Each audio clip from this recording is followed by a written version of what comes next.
Shalom, somos la congregación Maná, pertenecemos a NIAMI Internacional. Nuestro objetivo es acercar a las personas al estudio de la Torá, la palabra de Dios, con un enfoque en las raíces hebreas. Shalom.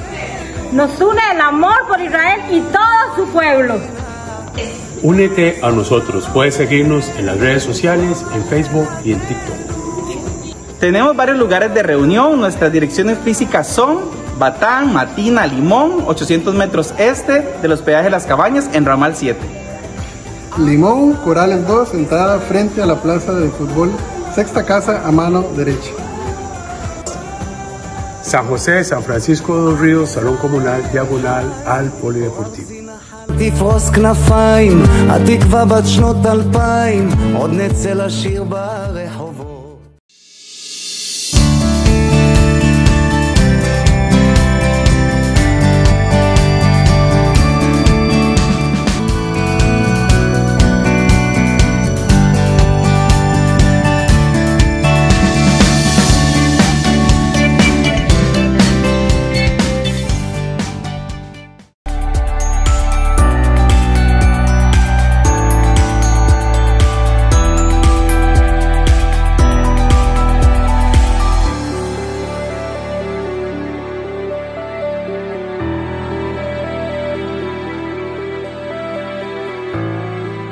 Bendito el Eterno.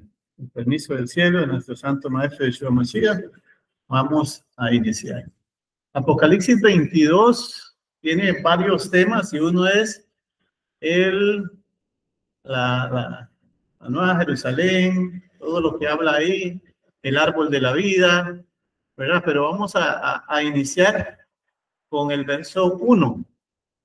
Y dice así: luego me mostró el río de agua de vida, brillante como el cristal que brota del trono del Eterno y del Cordero. Entonces, empieza Apocalipsis 22 hablando Juan de la visión que le dieron sobre este río que es de agua de vida. Dice que es brillante como el cristal y que brota del trono del Eterno y del Cordero. ¿Cuántos se han imaginado este río? ¿Cuántos se les ha metido una imagen en la cabeza de este río? Nadie se ha imaginado ese río, cómo puede ser, cómo lo han visto, ¿verdad? Lo hemos imaginado muchas veces con árboles, con flores y un montón de cosas alrededor. Otros, y espero que todos se lo hayan imaginado, hermano, pues no. Ok, ¿verdad? Eso es importante, ¿verdad? Ver cómo lo vamos a imaginar, cómo lo estamos viendo, cómo lo hemos imaginado. Ahora vamos a ver qué dice la Escritura, cómo más o menos dice la Escritura que es, ¿verdad? En Génesis tenemos unos tratados, ¿verdad? En el judaísmo que se llaman el Midrash, se llaman el Talmud, se llaman la Gemara. Hay muchos tratados, ¿verdad? Y muchas áreas, y dentro de esas áreas hay muchos tratados. Entonces, por ejemplo, si nosotros vamos a la Escritura y nos encontramos con el Talmud, por ejemplo, ¿verdad? Nos encontramos con el Talmud o con los libros que hay, vemos que en el judaísmo nosotros tenemos solo el Tanaj. El Tanaj es lo que nosotros conocemos como Antiguo Testamento. Solo eso tenemos nosotros. Pero en el judaísmo tienen la Mishnah, que es grandísima.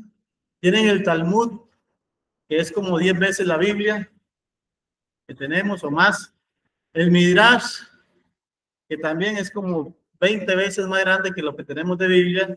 Tenemos la Halajá, tenemos la Kabbalah, tenemos lo que es la liturgia, aparte de eso el pensamiento judío, la Tosefta, los Hasidut, los Musar, el templo, todo eso tenemos. Y cada uno de esos es inmenso. Por ejemplo, tenemos el Midrash, que es donde voy a agarrar un poquito ahora, y tenemos que el Midrash, tenemos todos esos, tenemos Sefirah, Bamidbar, todos esos son tratados.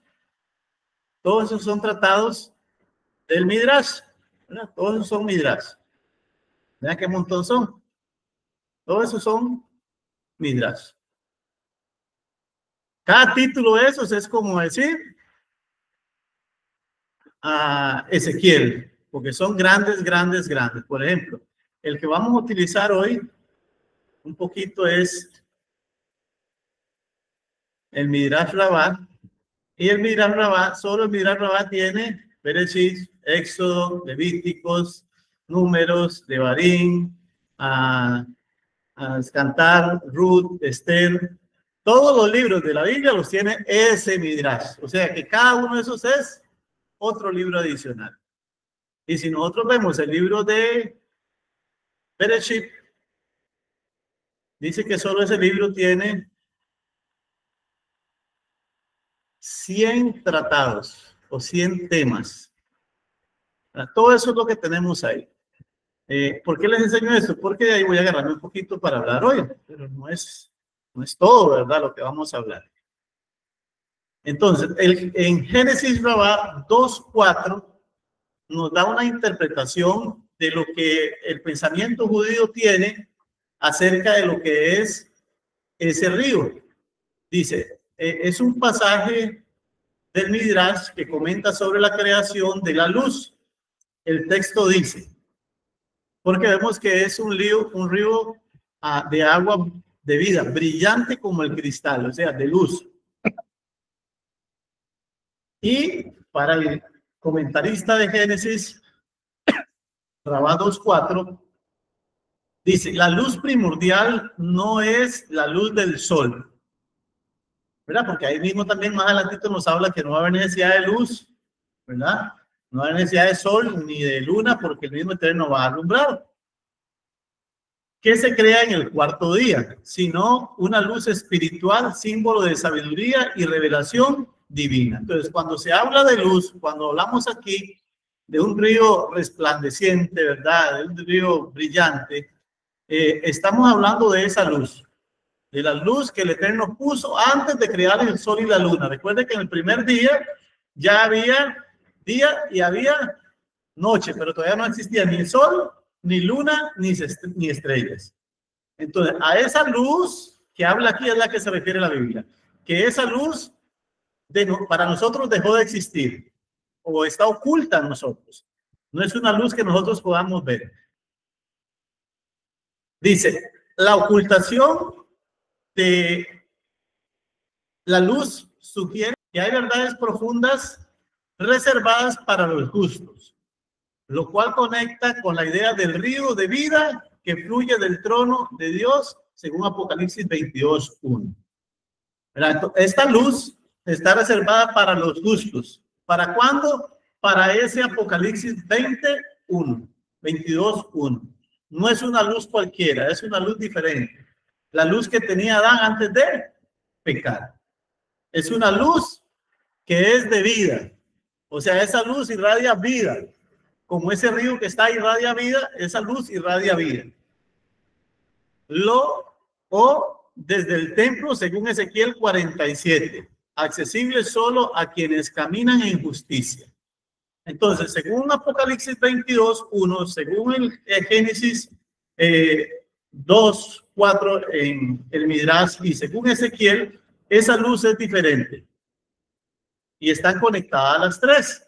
Y es exclusivamente para los justos. Deuteronomio dice, las cosas secretas le pertenecen al Eterno, las reveladas a los hombres. Pero también dice Apocalipsis que el misterio del Eterno va a ser revelado. ¿A quiénes? A los justos.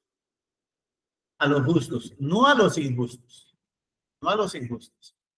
Esta luz puede verse como la Torá misma, que ilumina el camino de los justos, y eso está en Proverbios 6:23. O sea que ese río en realidad no es un río. El de Apocalipsis 22:1 en realidad no es un río como nosotros lo hemos imaginado, con pececitos, con flores, con árboles y con todo eso. Ese río es la Torá misma que sale del Eterno para iluminar a todo el mundo. ¿Y cómo sabemos eso? Porque Yeshua dijo, de su interior fluirán ríos de agua viva. Y agua viva es la raíz de Torá. ¿Verdad? Entonces, ¿qué quiere decir eso? que ahí van a estar solo los que tienen el conocimiento de la Torá. ¿Por qué digo los que tienen el conocimiento de la Torá? Porque Jeremías dice, mi pueblo perece por falta de conocimiento, no por falta de amor. Hay gente que ama al Eterno con todo su corazón, pero no con la mente. El corazón está en las emociones y está todo eso, ¿verdad? Y se siente bonito y todo, y se ama al Eterno, pero la mente no está ahí. ¿Por qué? Porque no tiene conocimiento. Y por eso dice, mi pueblo perece por falta de conocimiento. Y es lo que ese río resplandeciente nos promete. Los que caminan en la Torá son los que van a tener derecho a esa sabiduría de la Torá, que es la que va a impartir vida. Es la que va a impartir vida. También Éxodo, el mismo Éxodo en Rabá, ¿verdad? Que vimos los Midrash, estamos viendo la parte de Midrash, ya vimos unos versículos, el versículo de Génesis, ahora vamos a ver Éxodo, Rabá, que es uno de los tratados 25:12. Comenta sobre la construcción del Arca de la Alianza, específicamente los 4 anillos de oro que se colocan en sus esquinas. Dice, el arca como símbolo de la Torá. El Midrash enfatiza en que el arca no era solo un objeto físico, sino el receptáculo donde se depositaba la sabiduría divina. Entonces, el arca no solo es el cajón, que mucha gente se imagina, con 4 cajitas, una de oro, una de madera y otra de oro, ¿verdad? Porque así estaba hecha el arca, sino que va más allá de eso. ¿Y qué decir más allá de eso?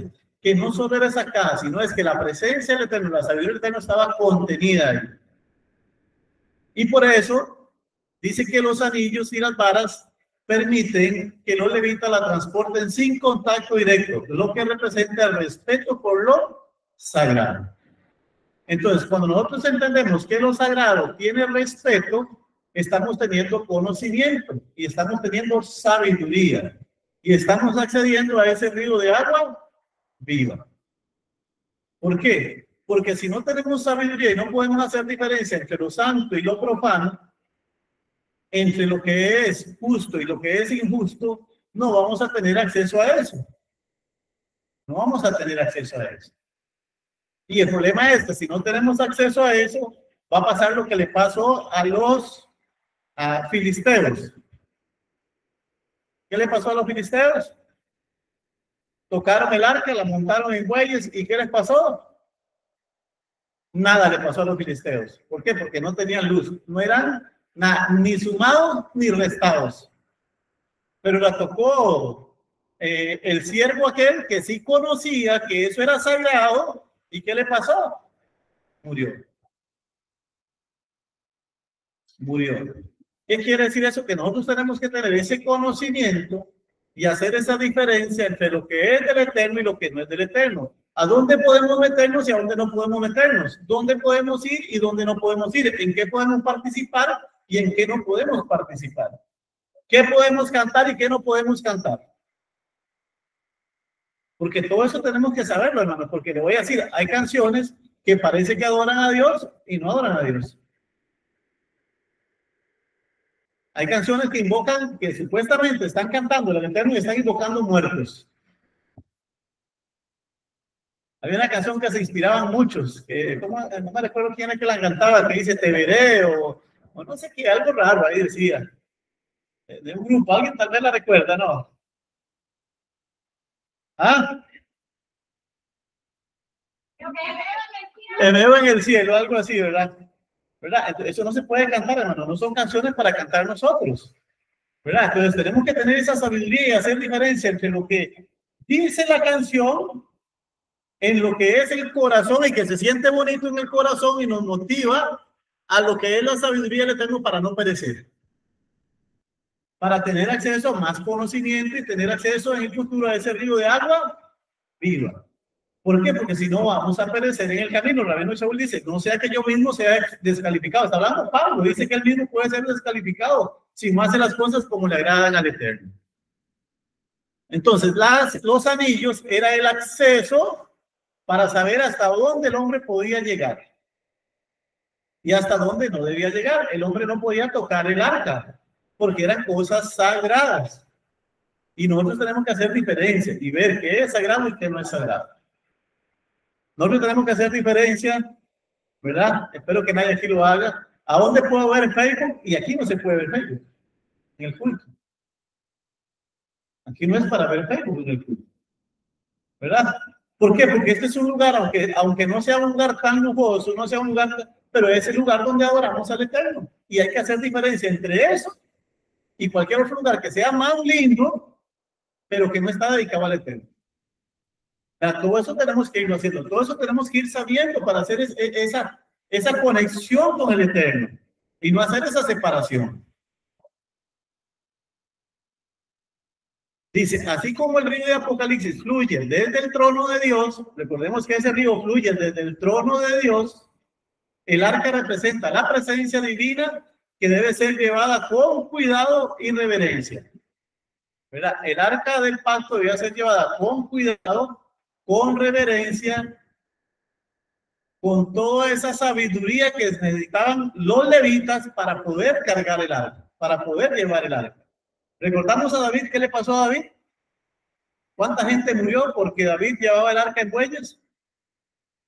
En una carreta, recuerda, que de hecho murió uno ahí y después ya tuvieron que dejarla donde otro hombre ahí, no recuerdo cómo se llamaba, Usa fue el que murió. Entonces, tuvieron que dejarla donde otro y ese hombre empezó a prosperar. ¿Por qué ese hombre empezó a prosperar? Porque supo hacer la diferencia entre lo santo y lo profano. Y supo que esa arca del pacto que él tenía era santa y no podía estar metiéndose él ahí a ver el arca. Tenía que resguardarla nada más, cuidarla como debía cuidarla.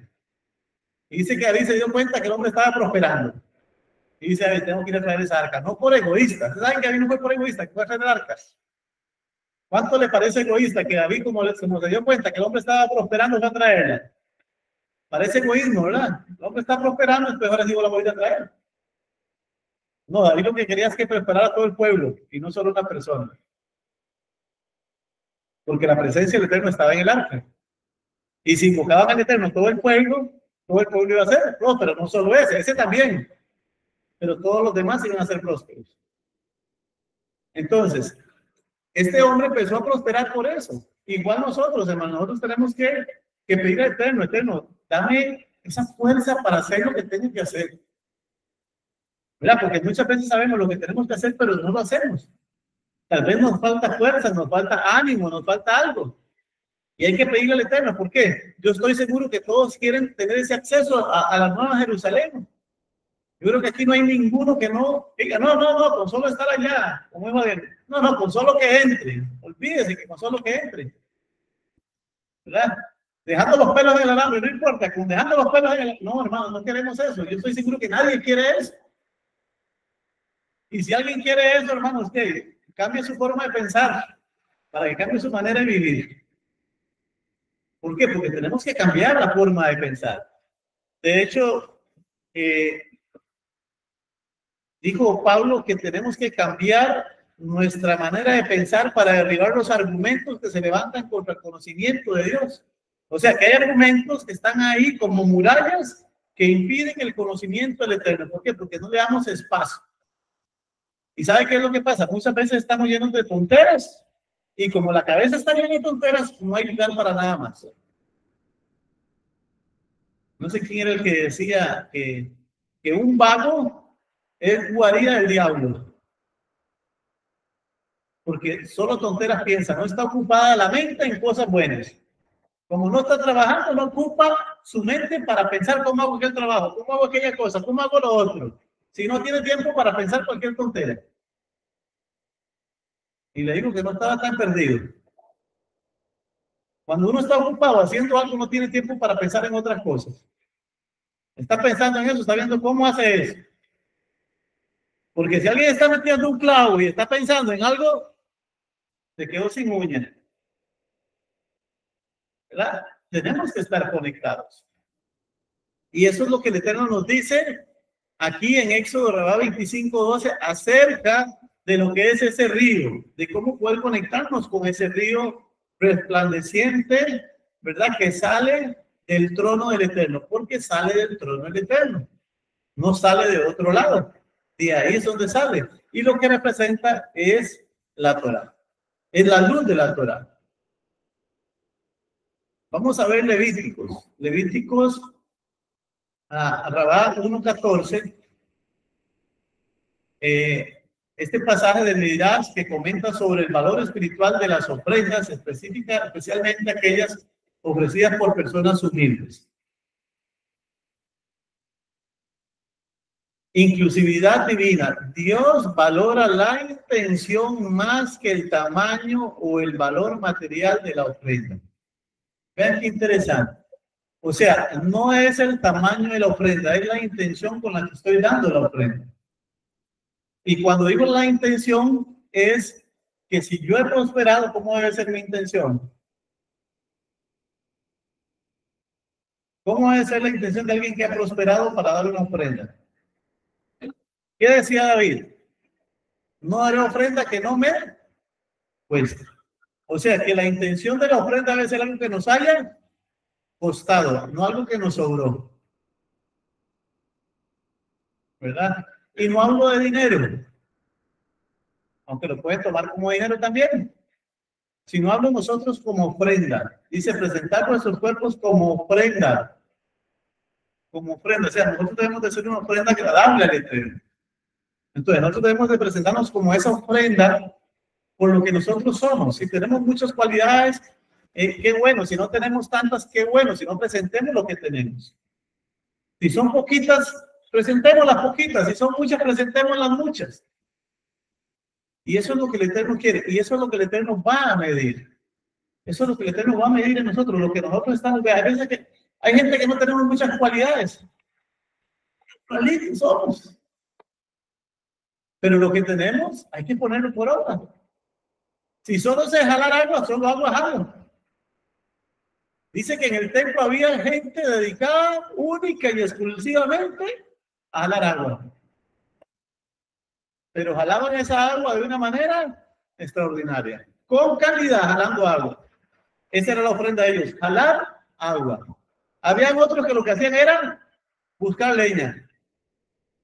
Y lo hacían con calidad. Buscaban la leña de calidad. Chequeaban la leña para que fuera leña de calidad. Entonces vemos que las ofrendas, o sea, no solo el sumo sacerdote era que el que entraba en Yom Kippur, el que presentaba el gran Aarón, sino que habían muchos otros que les tocaba sacar las cenizas de las ofrendas. Llenarse de tizne. Sacar las cenizas. Pero todos los que estaban ahí presentaban su ofrenda con calidad. No decían qué pereza, el otro Aarón nada más presenta ya y es el que se le da el 1% del Producto Interno Bruto. Sí, porque a Aarón se le daba el 1% de todo. Porque a los levitas se les daba el 10%. Y los levitas tenían que darle el 10% a Aarón. ¿Cuánto es eso? El 1% de todo el... Ellos no se ponían a reclamar por eso. Ellos llegaban y decían, bueno, yo sé que Aarón me va a invitar. Yo sé que de repente Aarón va a invitarnos. ¿Y qué creen que hacía Aarón? ¿Qué hizo Aarón cuando llegó a Yitro? ¿Ah? Cuando llegó a Yitro, ¿qué hizo Aarón? ¿Ah? Hizo cena al hombre. De una vez se fue en trajo y hizo fiesta para Yitro. ¿Por qué? Porque él entendía qué tenía que hacer con las ofrendas. ¿Verdad? Las ofrendas no eran específicamente para él, sino que el Eterno sabía que el sumo sacerdote era el administrador mejor que había en ese tiempo. Y por eso era el que encargado de llevar esa responsabilidad, porque era una persona justa. El mismo Génesis, el mismo Levíticos, Rabá, hablando en conexión con Apocalipsis, dice conexión con el río de vida. Así como el río en Apocalipsis 22 fluye gratuitamente para todos, la presencia divina está accesible para todos los que se acercan con sinceridad. Así como esa agua es gratis, así como Yeshua dijo, de gracia recibiste, de gracia dais, así la presencia divina está accesible para todos. Para todos, para todos, para todos. vemos a Pinjas. Pinjas humanamente y divinamente a un lado. No se contó como sacerdote levita, como sacerdote del linaje de Aarón. Como levita sí, pero como el linaje de Aarón no se contó.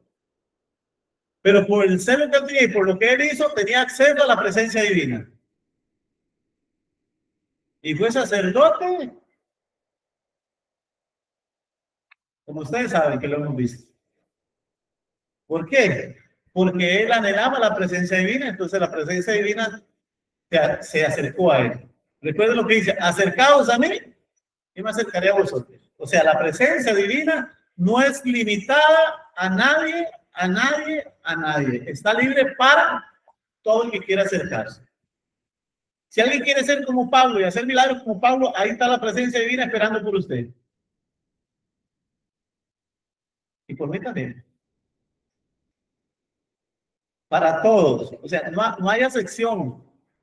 Cuando nosotros leemos que dice, no hay judío, ni hay griego, no hay mujer, no hay varón, no hay nada de eso, no se refiere, el hombre sigue siendo varón y la mujer sigue siendo mujer, el judío sigue siendo judío, el griego sigue siendo griego. Es la accesibilidad tanto al judío, al griego, al hombre, a la mujer, al esclavo y al libre. La presencia está accesible.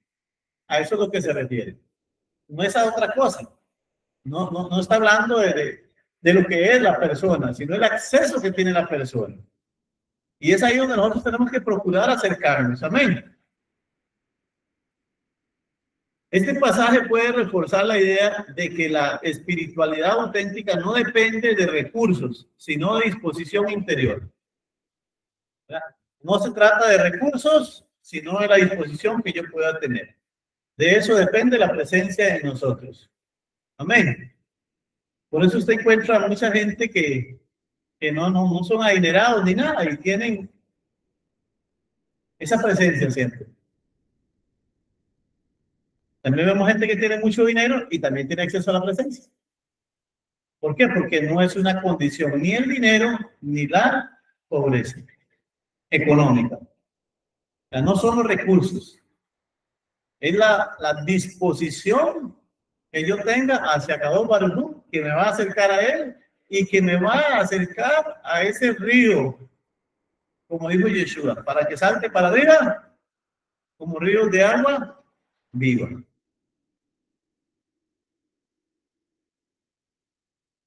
También dentro del mismo Midrash, ¿verdad? Ya no tenemos Bereshit, Éxodo o Levítico, sino vamos más adelante a los Tanaítas, ¿verdad? 7a, y compara la lluvia, la Torá y la humildad. Hace una comparación entre la lluvia, la Torá y la humildad. Dice, la lluvia es más grande que la resurrección de los muertos. Oiga lo que dice ese comentarista. La lluvia es más grande que la resurrección de los muertos. Dice, el día de lluvia es más grande que la resurrección de los muertos porque la resurrección es solo para los justos.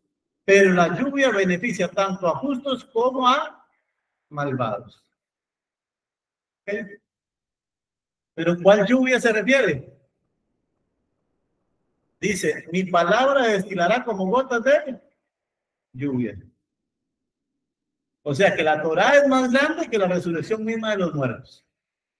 Porque la Torá beneficia tantos a unos como a otros. ¿Por qué? Porque por las acciones buenas de alguien, el mismo Eterno dice que envía lluvia sobre buenos y malos. O sea que mucha gente se beneficia de los buenos por lo que dice la misma Torá. ¿Verdad? Por lo que dice la misma Torá muchas veces se beneficia al injusto. ¿Por qué? Porque hay un justo. Recordemos a Abraham, llega y habla con el Eterno cuando va a destruir a Sodoma y le dice, si hay 50 justos, los destruirán, ¿no? Voy a tener misericordia de esos 300,000 que hay ahí. Solo es una idea, no eran 300,000. Por amor a los 50. Pues no hay 50. Tantos, tampoco hay tantos. No hay tantos. 10, tampoco hay 10. ¿Qué quiere decir? Que por la bendición de esos 10 se hubieran beneficiado todos. Dice, no está aquí, pero el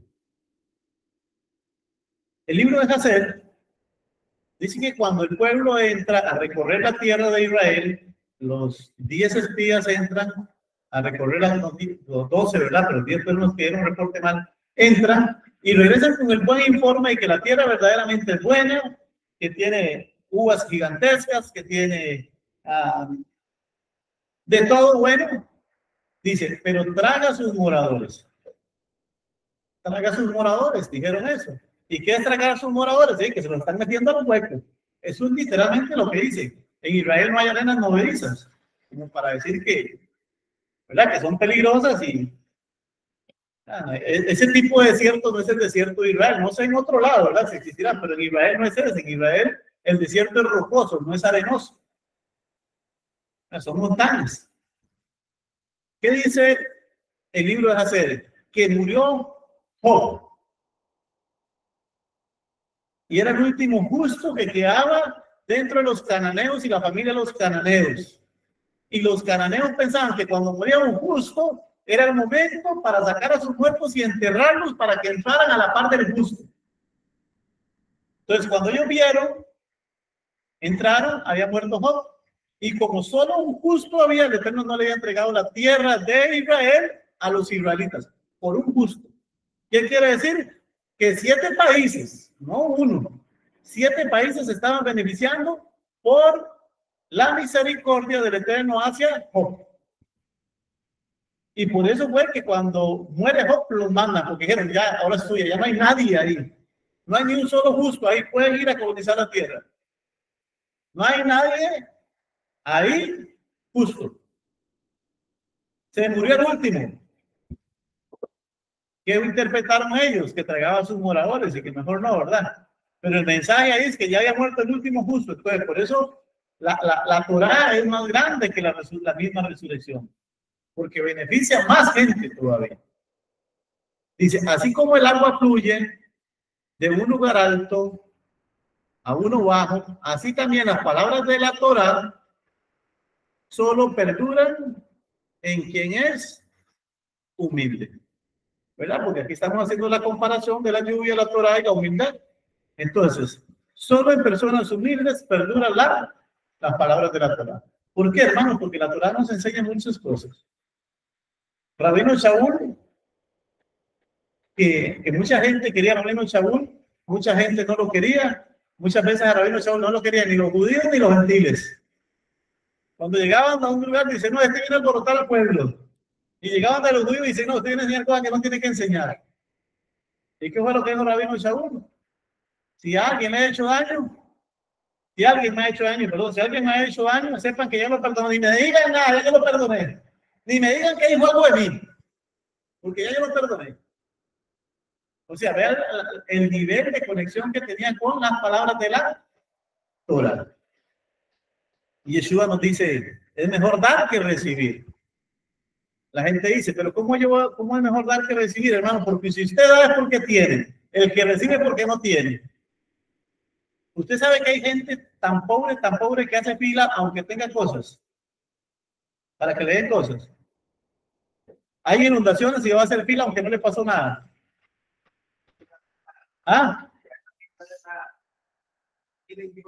Y lloran. Vea, yo vi una gente que vivía en donde vive Yajaira, María Agüero. María Agüero yo creo que nunca se ha llenado.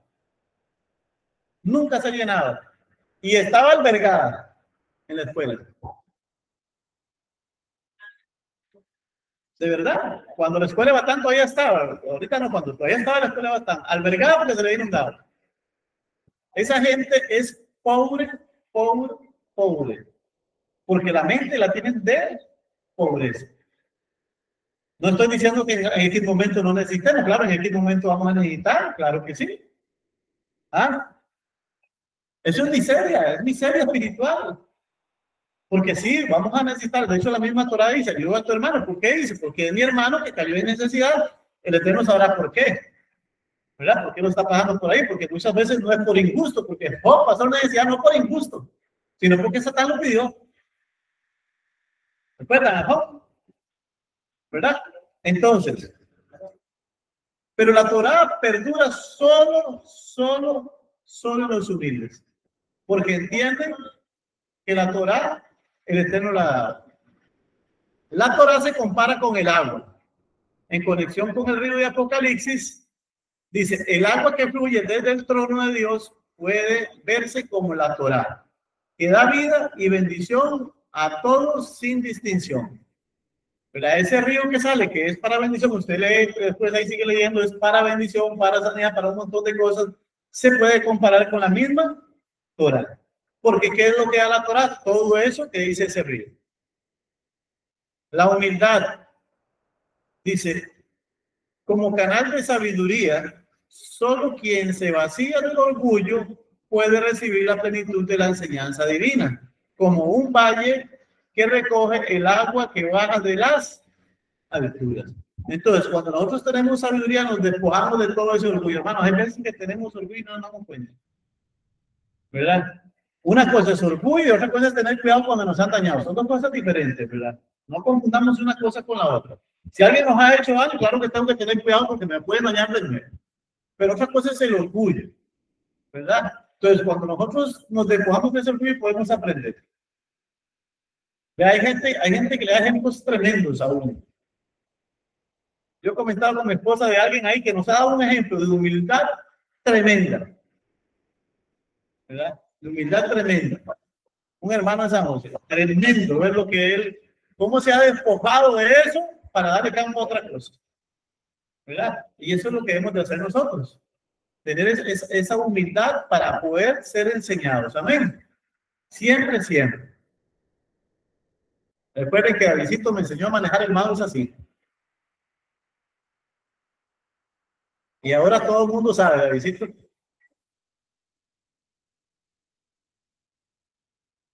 ¿Verdad? Y es eso. Y eso es en algo así, pero en todo tenemos que dejarlo, hermano. No sabemos quién nos va a enseñar, quién nos va a mostrar ese camino correcto. Amén. Ok, entonces esos son los comentaristas judíos que nos dan toda esa interpretación de lo que es la Torá, cómo se compara con Apocalipsis 21, aunque ellos no saben de Apocalipsis 21 porque no lo aceptan, pero es lo que el mismo Yohanan está diciendo de lo que piensan ellos. Del pensamiento judío, es eso lo que dice de ese río. Deuteronomio 30, 19, 20 dice, pongo hoy por testigos contra vosotros al cielo y a la tierra.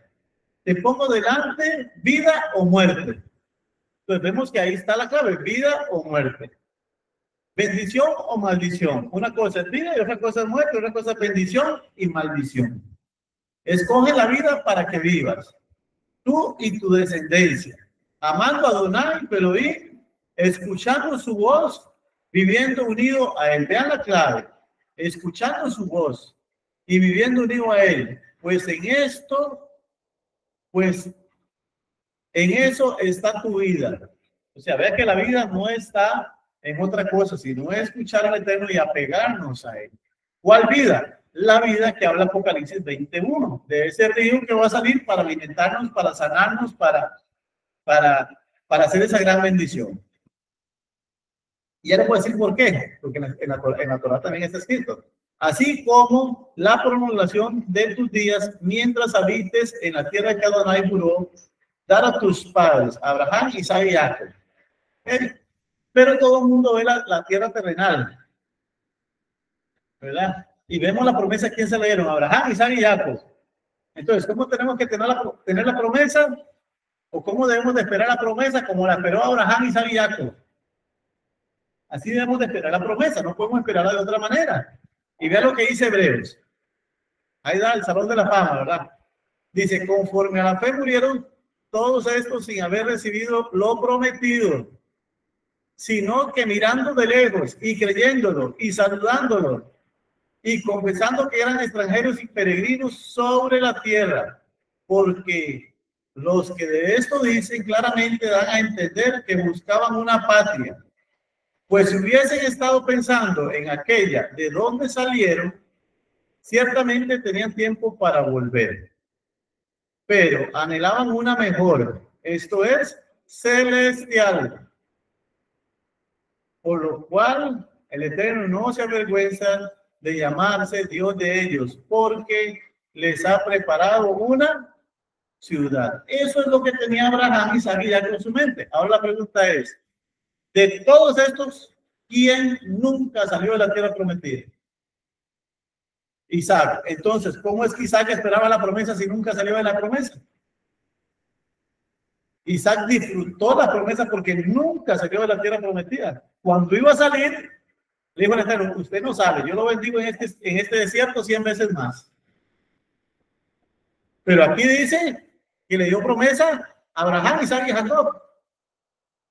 O sea que Isaac no estaba, que nunca salió de la tierra prometida, nunca abandonó Eres Israel, siempre vivió ahí, no estaba pensando en esa. Y Isaac fue remillonario, fue súper bendecido. Es más, casi no tuvo problemas. Los problemas que tuvo fueron muy poquitos. En la Biblia es el que menos problemas tuvo de los patriarcas. El problemita con Jacob y con Esaú, pero ni siquiera nunca lo vio, ni 50 se dio. Y si uno no se da ojo que no ve, corazón que no siente.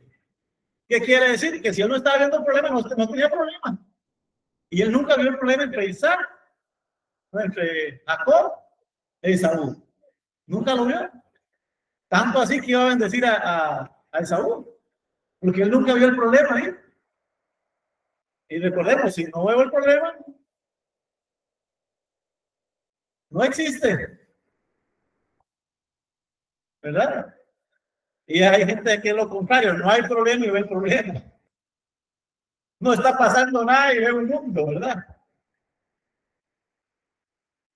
No están como en el otro campamento, que la gente está orando y ya vio el diablo allá, había otro demonio por allá, había otro demonio por allá, sacándole la lengua, ¿verdad?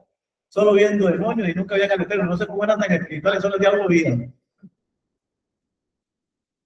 Sí, porque ya entiendo, ¿verdad? Como alguien tan espiritual, el único que ve es el diablo. Entonces, vemos que la promesa de Abraham, de Isaac y Jacob, la que debe estar en nosotros. ¿Para qué? Para tener acceso a ese río resplandeciente que habla Apocalipsis, que es la Torah, que se nos abra el entendimiento para que esos secretos sean revelados.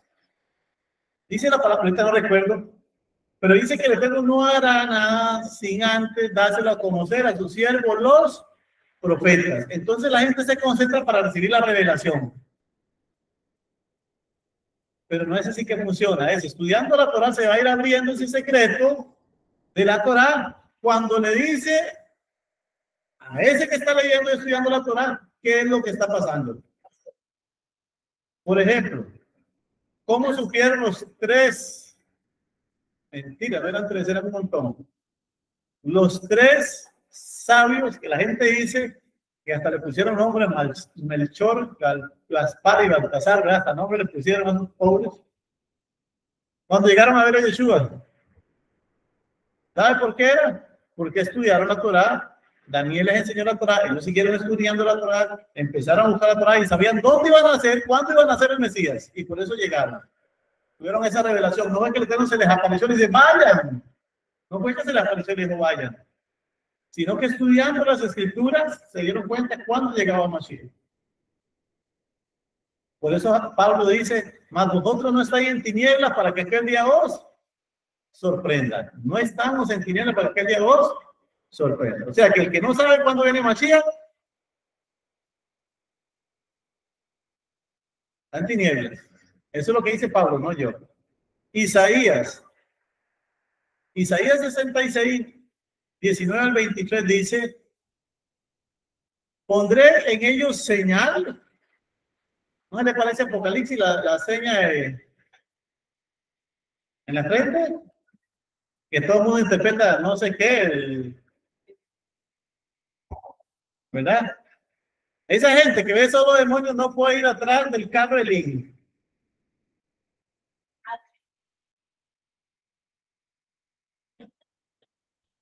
Porque o dejan que pasen un montón de carros o los rayan. ¿Verdad? Por el número que tiene, 666. Ignorancia tremenda, ¿verdad? Porque ahora dice, pondré en ellos señal y enviaré de ellos algunos escapados a las naciones. a las naciones, a Tarsis, a Pub, a Lud, Mesec, Rosh, Tubal, Yaván, a las islas remotas que no oyeron mi fama ni vieron mi gloria. Ellos anunciarán mis glorias a las naciones. ¿Cuál es la marca? Ahí no dice cuál es la marca, la palabra del Eterno. Tienen la palabra en la mente. Tienen el conocimiento. La marca es tener el conocimiento del Eterno. Cuando Apocalipsis dice la marca del Eterno, aquí también dice que le va a poner señal, y aquí sí dice cuál es la señal. ¿Y qué es lo que los va a mandar a hacer? A llevar la palabra del Eterno. Es la Torah, la marca del Eterno. ¿Y dónde tiene que estar? En la cabeza. Si no está en la cabeza, no hay señal. ¿Por qué? Porque la señal es el que hace la voluntad del Eterno. ¿Y cómo yo sé hacer la voluntad del Eterno? Si tengo la instrucción correcta en mi mente. Si no tengo la instrucción correcta en mi mente, no puedo hacer lo que al Eterno le gusta. Recuerdo la mamá de Cloromiro. Una vez estoy ahí, ¿verdad? Donde ella está dándole a la señora cosiendo y la máquina no le cose. No le cose la máquina. Ay, tío Martín, que era experto en eso, me había enseñado ciertas cosillas, ¿verdad? Y me voy y veo tenía la aguja al revés. Y la máquina depende, como usted la aguja no cose, si está al revés, tiene su lado. Si tiene el otro lado, no cose. Tenía la aguja al revés la señora. ¿Por qué estaba intentando coser con la? Porque ella vio que tenía la punta para abajo y estaba bien puesta. No tenía el conocimiento que tenía que estar bien puesta, no solo con la punta hacia abajo, sino bien puesta al lado, como tiene que ser. No en cualquier punto, sino como tiene que ser. Entonces, eso es lo que pasa. Muchas veces con la Torah mucha gente está buscando el Eterno, pero está con la aguja al revés. Y no solo al revés para abajo, sino al revés para arriba. ¿Verdad? Y eso es lo que el Eterno está pidiendo. Conozcamos al Eterno para poder ser cercanos a Él. Vea lo que sigue diciendo. Y traerán a todos vuestros hermanos de todas las naciones como oblación a Adonai. En caballos, carros, teras, muslos, dromedarios, a mi monte santo, a Jerusalén, dice Adonai. Como traen los hijos de Israel la oblación en recipiente limpio a la casa de Adonai. Y también de entre ellos tomaré para sacerdotes y levitas, dice Adonai. Hermanos, vean que aquí está hablando que el sacerdocio levítico llega a su fin. Porque está hablando de los que traen, de los que vienen. Lo mismo que dijo Yeshua, tomaré de ellos. Y Pedro, tomaré de ellos reyes y sacerdotes. Está hablándolo en Isaías anteriormente. Que va a tomar no levitas, sino de los que vienen, que están guardando los mandamientos. O sea que si nosotros guardamos los mandamientos, podemos ser de esos clasificados. Eso es lo que dice ahí. Que presenta las cosas limpias, ¿verdad? Como lo dice ahí. Recipientes limpios delante del Eterno. Somos recipientes limpios en la casa de Adonai. Y recordemos ahí, somos templo de la Rúa. Entonces nosotros somos el recipiente de la Rúa. Tenemos que mantenernos puros y limpios. Dice, porque así como los cielos nuevos, vean dónde está el contexto. Vean dónde dice eso. Porque así como los cielos nuevos y la tierra nueva, que yo hago permanecerá en mi presencia, oráculo de Adonai, así permanecerá vuestra raza y vuestro nombre. Así pues, de luna nueva en luna nueva, de Shabbat en Shabbat, vendrá todo el mundo, no Israel, a postrarse ante mí, dice Adonai. O sea, va a ser voluntario o obligatorio. Mejor que sea voluntario y no obligatorio, porque cuando es voluntario nos gusta, cuando es obligado a nadie le gusta. ¿Verdad? Bendito el Eterno. Amén. Vamos a terminar